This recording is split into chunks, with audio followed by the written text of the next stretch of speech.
In this video, we are going to work on a camera movement. So let's get started. First, we need to create a script for the camera movement. So go to the scripts folder and create a C# script called camera movement. Once the script is created, select the main camera in the scene and attach the script to it.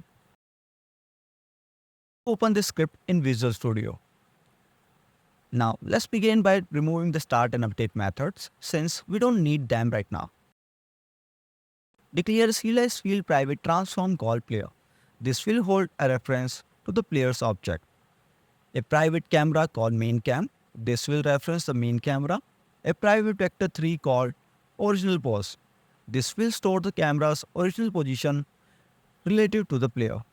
Next, we will create the start method to initialize the camera and calculate the original position.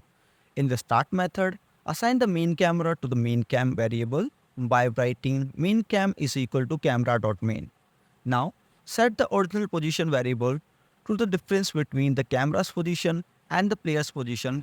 For that, write original pose is equal to transform.position minus player.position.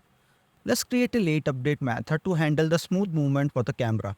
In the late update method, we need to smoothly move the camera to follow the player. To do so, write transform.position is equal to vector3.smoothTime, transform.position, position. Let's create a vector3 variable called pose. This will store the desired position of the camera, which is the player's position plus the original offset. Write vector3 pose is equal to player.position plus original position.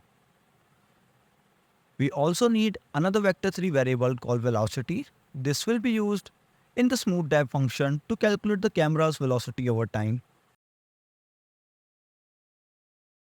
Vector3 velocity.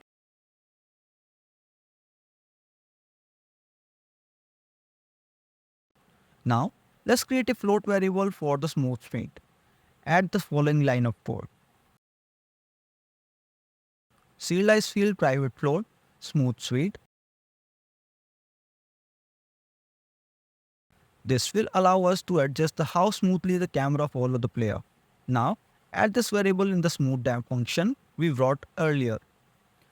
Once the script is complete, save it and go back to the Unity.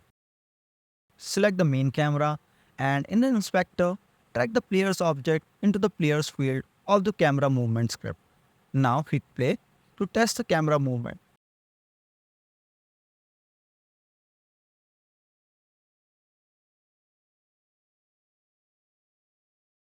As you can see, the camera smoothly follows the player as they move around the scene.